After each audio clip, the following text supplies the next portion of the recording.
ये संसद से पास किए गए आवश्यक वस्तु अधिनियम संशोधन विधेयक 2020 की, जिसके जरिए सरकार ने कई प्रमुख जिन्सों को जो एसेंशियल कमोडिटी एक्ट में आती थी उससे बाहर किया है।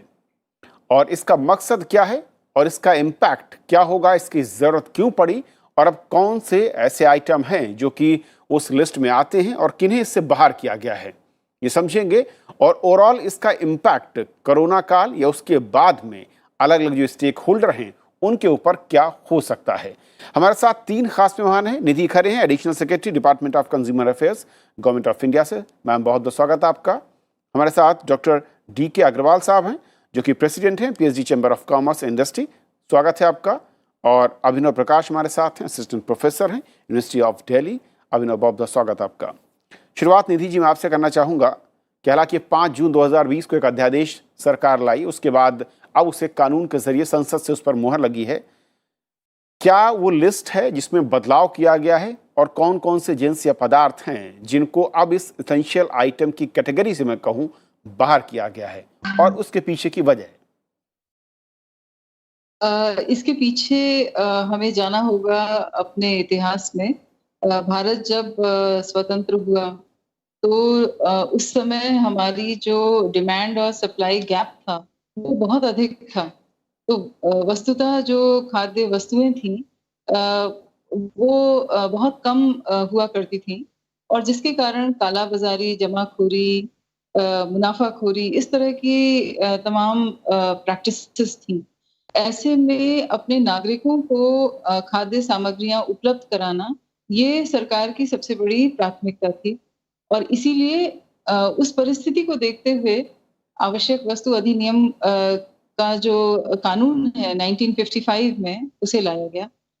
लेकिन अगर अभी की स्थिति देखा जाए तो जो उत्पादन गेहूं का था 1955 में, आज वो 10 गुना अधिक है हमारे देश में। इसी प्रकार से अगर हम धान की फसल का देखें तो जो 1955 में आंकड़े कहते हैं, आज हम 4 गुना उससे अधिक हमारे यहाँ उपज होती है। दाल भी इसी प्रकार से डबल उसका उत्पादन हुआ है। तो आज वस्तुतः ये स्थिति है कि हमारा उत्पादन किसान बहुत अधिक करता भी है, लेकिन ना तो उसे उचित मूल्य मिलता है, और इसी प्रकार से हमारा उपभोक्ता भी मतलब पर्याप्त उपज होने के बावजूद भी उसे बहुत हाई प्राइस पे ये सारी कमोडिटीज अवेलेबल होती हैं। इनके पीछे जब इनके कारणों को देखा गया तो ये पाया गया कि हमारे यहाँ बहुत अधिक रेगुलेशन है। इस रेगुलेशन से ही जो एक निजी क्षेत्र के निवेशक हैं उनमें एक भय का माहौल रहता है। आज किसान को जिस प्रकार से 1991 में जो लिबरलाइजेशन हुआ, जिस प्रकार से इंडस्ट्रीज के क्षेत्र में उन्हें एक तरह से लिबरलाइज किया गया, उन्हें ट्रस्ट किया गया, वही चीज हमें आज किसानों के ऊपर भी करने की आवश्यकता है। और एग्रीकल्चर के क्षेत्र में जब हम ये डीरेगुलेट करेंगे तो निश्चित रूप से आप देखेंगे बहुत दूरगामी इसके प्रभाव होंगे। तो अभी जो लिस्ट में से, एसेंशियल लिस्ट में से जो कैटेगरी थी, उसमें से क्या क्या इस नए कानून के बाद हट रहा है? और क्योंकि मैं देख रहा था कि अलग अलग रीजन में, जैसे आपने कहा कि कालाबाजारी इसको लेकर, लेकिन कुछ लोग ये भी कह रहे हैं कि कुछ इसमें ऐसी आइटम हैं जिनकी ईयरली कई बार किल्लत होती है, शॉर्टेज होती है। क्या वो कालाबाजारी नहीं है, या अगर इस तरह की चीज़ें हैं तो क्या हमारे पास कोई दूसरे विकल्प होंगे उससे बचाने के लिए?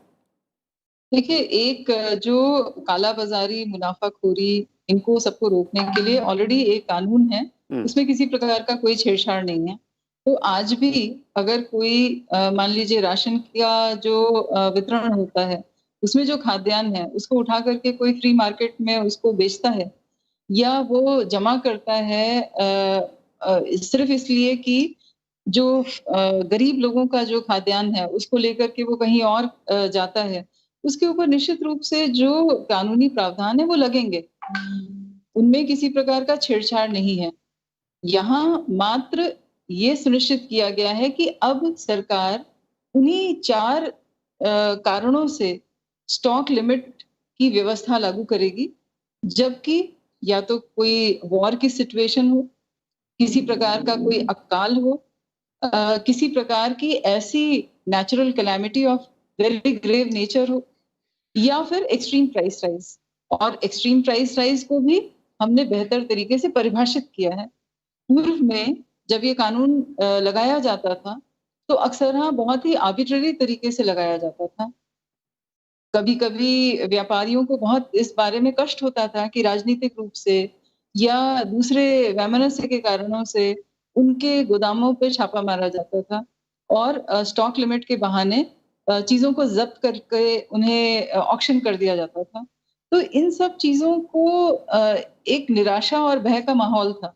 इसे ही हटाने के लिए सरकार ने अपने जो पावर्स हैं, उन्हें सीमित किया है और ओके। हम अब सिर्फ इन शक्तियों को तभी लगाएँगे जब ये 4 ऐसी कोई कारण उत्पन्न होते हैं। अगर स्पेशल तो मे कंडीशंस जो 4 हैं, अगर वो कहीं नज़र आती हैं, तो सरकार जो इस तरह का कानून जिसका एक विकल्प है, कालाबाज़ारी कानून, उसके ज़रिए इस पर रोक लगा सकती है। अग्रवाल साहब, अब मैं आता हूँ इंडस्ट्री या स्टेक होल्डर जो एक कहा जा रहा है कि इसके बाद अभी तक दिक्कत ये थी कि जो लिमिट थी स्टॉक की, उसके चलते एग्रीकल्चर प्रोडक्ट या फिर जो पेरिशेबल आइटम है एग्रीकल्चर से रिलेटेड, उनके स्टॉक को लेकर काफ़ी ज़्यादा रिस्क था, चाहे उसके ख़राब होने को लेकर हो या फिर उसकी स्टॉक लिमिट को लेकर हो। क्या इस कानून के बदलने के बाद अब ज़्यादा उद्योगपति या फिर मैं कहूँ कि इस तरह के लोग, स्टार्टअप्स इस दिशा में आएंगे और उसका किस तरीके से फ़ायदा इस कानून के बाद, इस बदलाव के बाद नज़र आएगा? पीएचडी चैम्बर की तरफ से हम इस कानून का बिल्कुल स्वागत करते हैं और मेरा मानना है कि ये जो कानून है, क्योंकि जैसे मैडम निधि खरे ने भी बताया कि एक अनिश्चितता और एक भय का माहौल था और इस वजह से जितना भी प्राइवेट इन्वेस्टमेंट है या एफडीआई है, वो इस एग्रीकल्चर सेक्टर के अंदर नहीं आ रहा था। खासकर जो फूड ग्रेन है, सीरियल्स हैं, ऑयल सीड्स हैं या आपके अनियन और पोटैटो जो कि मेन आइटम है जो कि इस लिस्ट से हटाए गए हैं, इन सब के अंदर चाहे वो प्रोसेसिंग हो, चाहे वो वेयर हाउसिंग हो, कोल्ड स्टोरेज हो, इसके अंदर इन्वेस्टमेंट बिल्कुल डर लगता था क्योंकि कब स्टॉक लिमिट लग जाए और कब आपका व्यापार बंद हो जाए या आपके वेयर हाउसेज पे ताला लग जाए।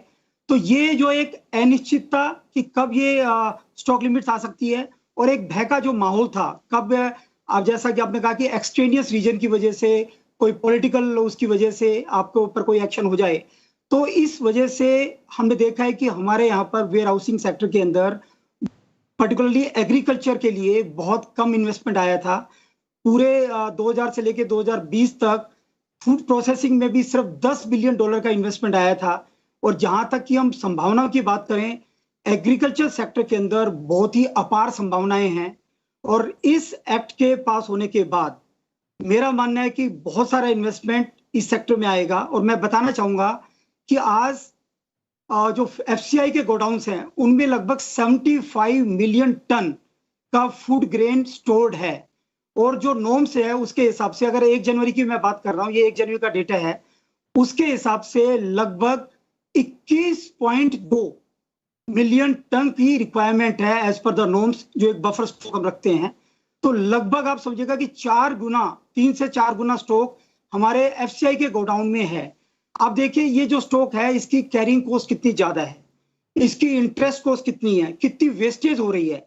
एक अनुमान है कि हमारे यहाँ पर जो 292 मिलियन टन का प्रोडक्शन है फूड ग्रेन्स का, जो स्टोरेज की कैपेसिटी है वो 50 मिलियन टन से 100 मिलियन टन, मेरे को तो जो डेटा मिला था उसके हिसाब से 50 मिलियन टन है।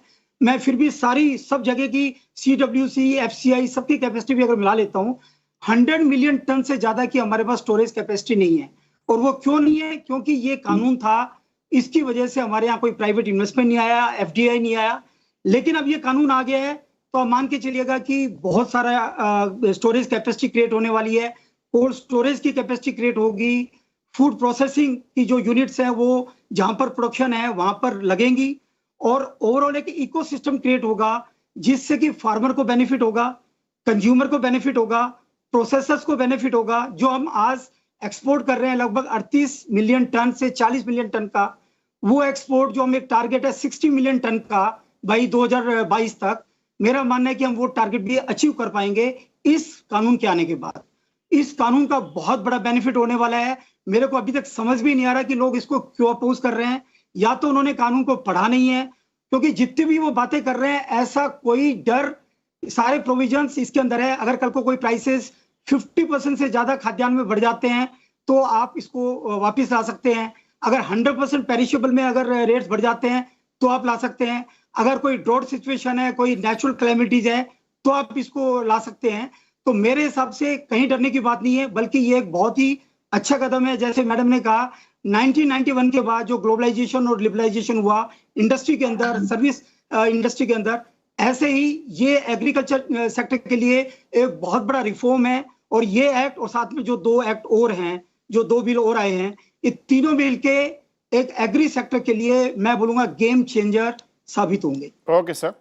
अभिनव, मैं अब सबसे पहले तो ये जो कानून के रूप में जब सामने आएगा, हालांकि अध्यादेश के तौर पर ये लागू था 5 जून के बाद से, लेकिन अगर स्टेक होल्डर्स में एक एक करके समझना चाहूँ, क्योंकि आप रूरल इकोनॉमिक्स और रूरल इंडिया को अच्छी तरीके से समझते हैं, उसके बारे में पढ़ते हैं कि सबसे बड़ा जो स्टेक होल्डर है किसान और खेतीहर जो लोग हैं, उनका इस कानून के बाद उनके लिए क्या बेनिफिट, क्या बड़े फायदे आपको दिखते हैं या कोई चिंता उनके लिए नजर आती है?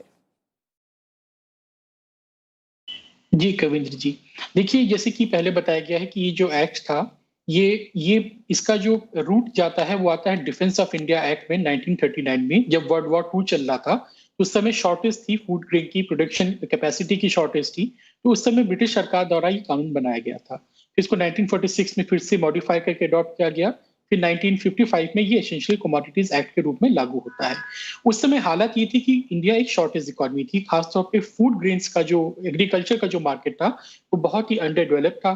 ट्रांसपोर्टेशन की फैसिलिटीज नहीं थी, मार्केट्स इंटीग्रेटेड नहीं थे। तो उस समय सरकार ने, हमको पता है इस समय अकाल भी काफी पड़ते थे, क्योंकि अगर आप ब्रिटिश काल देखें 200 साल का, तो हर 10 साल में एक बड़ा काल पड़ता था। आजादी के बाद भी इंडिया जो है नेट इंपोर्टर था।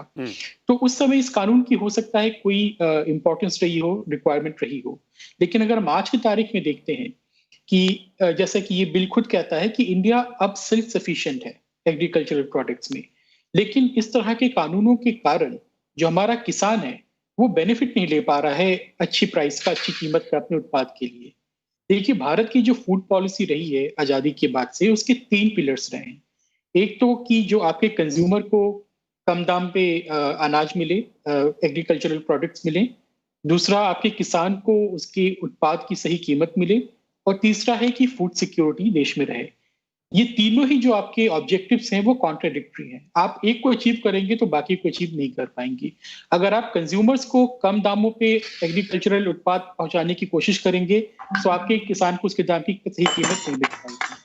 और हुआ क्या है आजादी के बाद, हालांकि हम कहते हैं कि हम किसानों को टैक्स नहीं करते हैं, लेकिन हम इम्प्लिसिटली टैक्स करते रहे हैं। कैसे? उनके जो एग्रीकल्चरल प्रोडक्ट्स हैं उनकी कीमत सही नहीं देख के उसको आर्टिफिशियली लो रख के हमने कभी भी मार्केट फोर्सेस को काम नहीं करने दिया। ना हमारे किसान कभी भी एक्सपोर्ट मार्केट का फायदा उठा पाते हैं, क्योंकि जैसे ही कीमत बढ़ती है या कुछ होता है तो आप तुरंत कुछ ना कुछ नया कानून बना देते हैं, रिस्ट्रिक्शंस लगा देते हैं या ईसीए को इन्वोक कर देते हैं। और आप एपीएमसी के थ्रू या बाकी सबके थ्रू आपने हमेशा ये पॉलिसी अपनाई है कि शहरों को और इंडस्ट्रियल सेक्टर्स को जो अनाज है, जो एग्रीकल्चरल प्रोडक्ट्स हैं, वो सस्ते पे मिले। सो हमने एग्रीकल्चर को पिछले 70 साल में टैक्स किया है बिना उसको कहे एक्सप्लिसिटली। और इसका ये जो 3 बिल हमारे सामने आए हैं, ईसीए को हम अलग से नहीं देख सकते हैं, इसको एपीएमसी के साथ देखना होगा और कॉन्ट्रैक्ट बिल के साथ भी देखना होगा। ये जैसा पहला भी बोला गया है कि 1991 मूवमेंट है एग्रीकल्चरल सेक्टर में। सो हम ऐसा उम्मीद कर सकते हैं कि अब इसके कारण जो है थोड़ी इकोनॉमिक फ्रीडम ज्यादा होगी, इन्वेस्टमेंट थोड़ा ज्यादा आएगा, लॉजिस्टिक्स में ज्यादा इन्वेस्टमेंट आएगा। वेयर हाउसेस नहीं बनते थे, क्योंकि कौन प्राइवेट ट्रेडर या कौन प्राइवेट इन्वेस्टर जो है अपना पैसा लगाएगा जब सरकार की पॉलिसी इतनी अनसर्टन है कि आज कुछ कर दिया, कल को रिस्ट्रिक्शंस लगा दिया, उसके बाद हटा दिया, एक्सपोर्ट पे कभी बैन कर दिया, एक्सपोर्ट पे कभी हटा दिया। सो जो अनसर्टेनिटी जब हटेगी तो आप देखेंगे कि ज्यादा से ज्यादा प्राइवेट इन्वेस्टमेंट आएगा। सो इसमें जो है एपीएमसी के हटने के कारण जो आपकी जो प्राइवेट मार्केट्स और ग्रो करेंगे, सो प्राइस डिस्कवरी भी थोड़ी अच्छी रहेगी आपकी। सो उसके कारण मुझे लगता है कि किसानों को फायदा होगा। लेकिन इसमें ये बात भी समझने की है कविंद्र जी कि मैक्सिमम जो हमारे किसान हैं गांव में, वो net buyers of food grain है। मतलब वो छोटे किसान होते हैं, मार्जिनल किसान होते हैं, तो उनको सरकार के समर्थन की आवश्यकता प्राइस सपोर्ट में कम, एमएसपी पे कम पड़ती है, लेकिन महंगाई से इनको ज्यादा नुकसान होता है। सो इसको बैलेंस करना एक चुनौती रहेगी आगे चल के।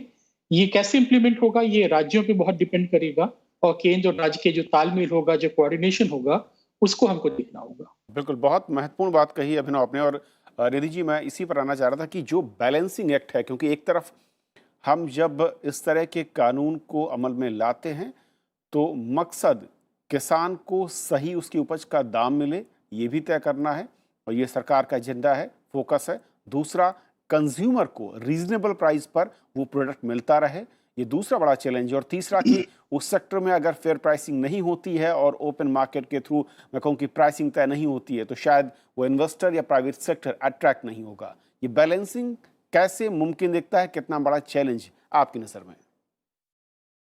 देखिए, पिछले 65 वर्षों में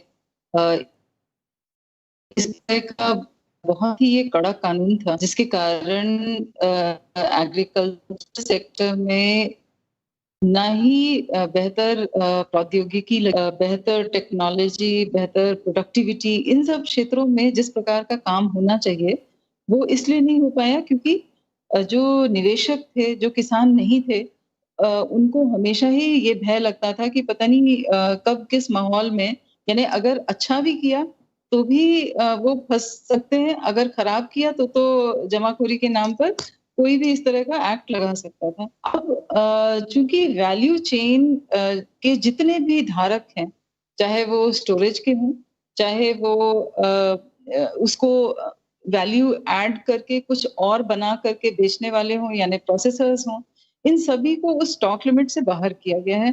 तो इससे होगा ये कि हमें सभी को इस गेम के जो रूल्स हैं वो पता है कि इन 4 चीजों पर ही स्टेट गवर्नमेंट्स या सेंट्रल गवर्नमेंट स्टॉक लिमिट की जो उसकी लिमिट्स हैं वो डिसाइड करेगी।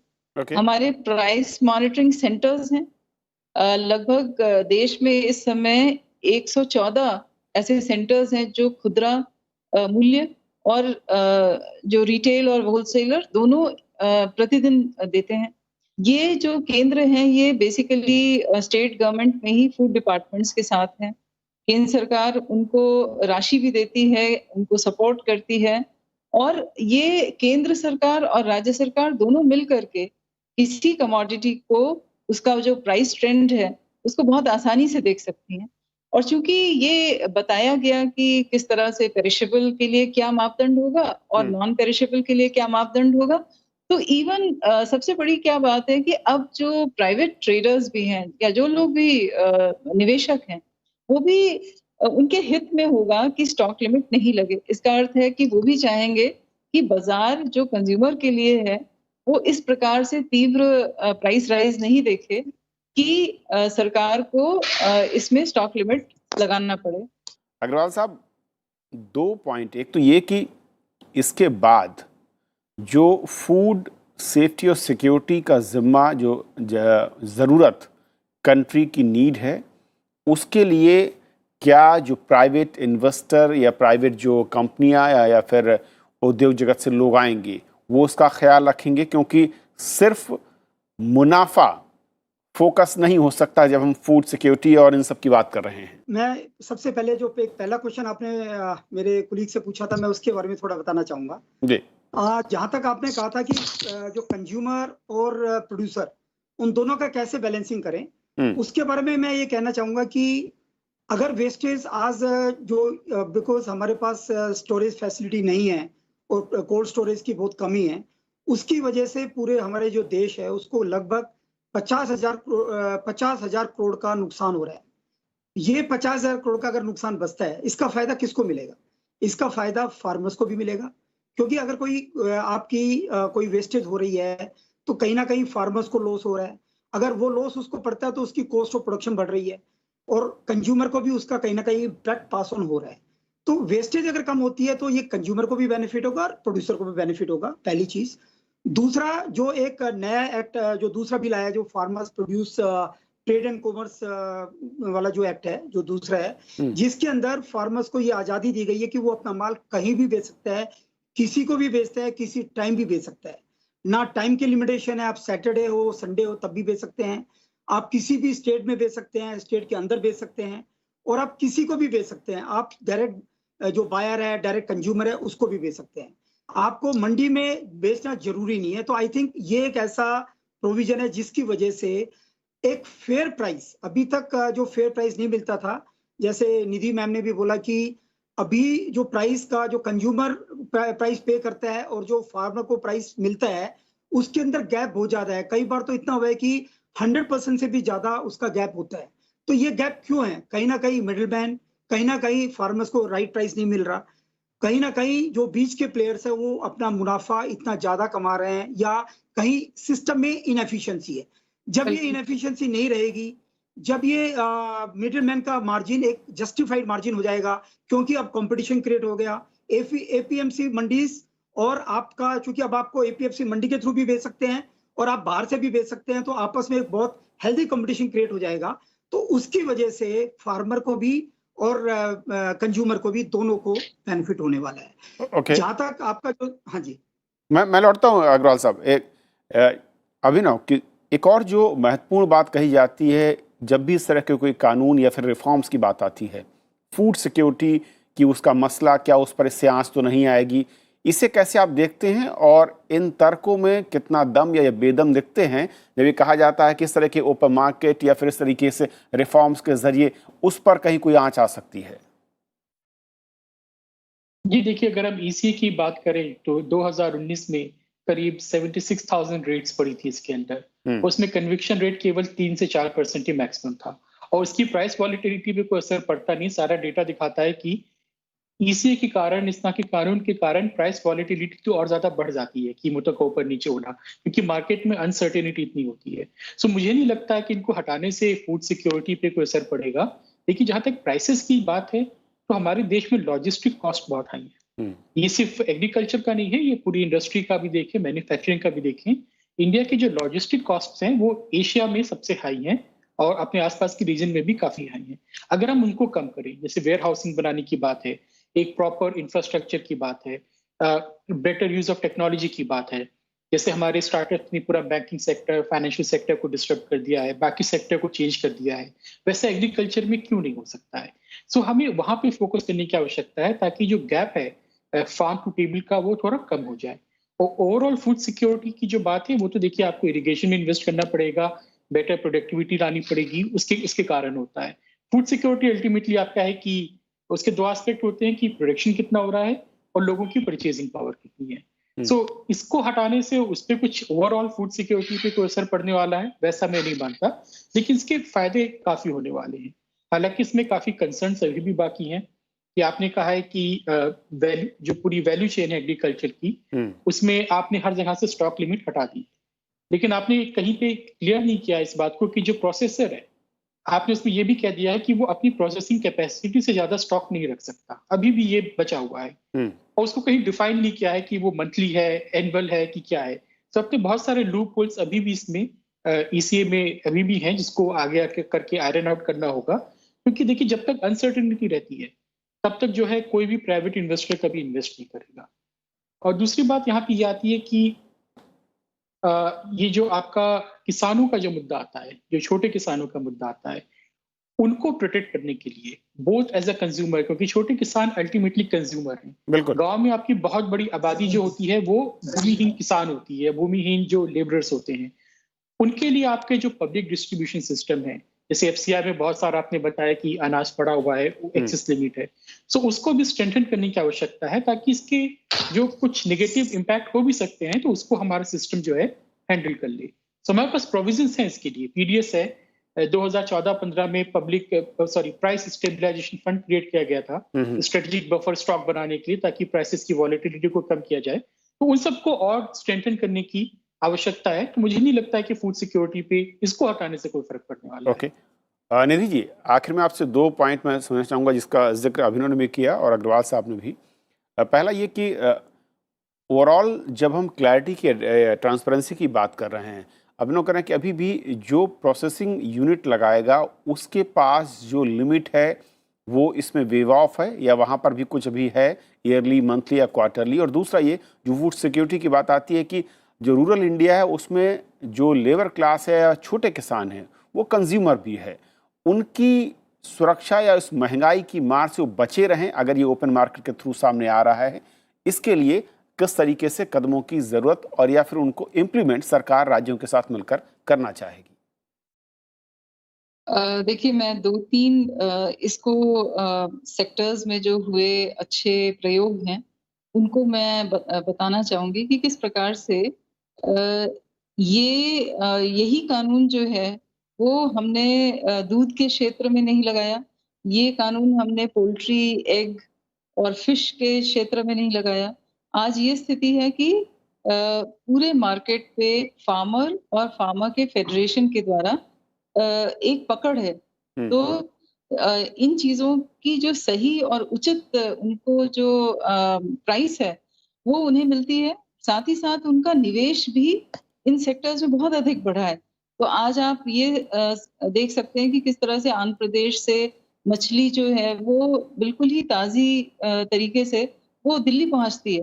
यानी वेरी हाइली पेरिशेबल कमोडिटीज़ में भी भारत ने बहुत अच्छे काम किए हैं। इसी को हम क्या खाद्यान्नों में हमारी जो सब्जियां हैं, आलू है, प्याज है, टमाटर है, जो हमारी दलहन है, क्या हम इस प्रयोग से किसान को और उपभोक्ता को क्या हम और बेहतर चॉइस नहीं दे सकते? तो चुनौती यही है। दूसरा था जो आपने स्टॉक लिमिट की बात की, इन्वेस्टर का जो भी उसका इंस्टॉल्ड कैपेसिटी है, हम्म, उसके अनुरूप स्टॉक्स को जज किया जाएगा। ओके। लेकिन ये भी हमने सोचना होगा कि कई ऐसी कमोडिटीज हैं जो कि सीजनल हैं और संभव है कि वो मैक्सिमम 1 जुलाई के महीने में या अगस्त के महीने में ही होती है। हो सकता है अन्य मंथ्स में वो कम होंगी। तो ज़ाहिर है कि जो उस इन्वेस्टर का जो हाईएस्ट इंस्टॉल्ड कैपेसिटी, मतलब नॉट इवन प्रोडक्शन कैपेसिटी, जो कि कई मेनी टाइम्स जो इंस्टॉल्ड कैपेसिटी से कम होती है, तो ये इस बात पर इसको देखा जाएगा। और लास्टली मैं ये कहना चाहूंगी कि देखिए, ये कंकरेंट लिस्ट का सब्जेक्ट है। इसमें स्टेट को भी उतनी ही उसकी भूमिका रहेगी जो कि केंद्र सरकार की है। केंद्र सरकार ने सिर्फ इतना किया है कि अपने आप को सीमित किया है। ये बहुत अच्छी बात है। लोग विरोध तो इस बात से करते हैं कि हमको और भी ज्यादा कंट्रोल किया जा रहा है। यहाँ पे इसे डी कंट्रोल किया जा रहा है, डी रेगुलेट किया जा रहा है। तो मुझे लगता है कि हम सभी को इसका स्वागत करना चाहिए। कृषि के क्षेत्र में ये जैसा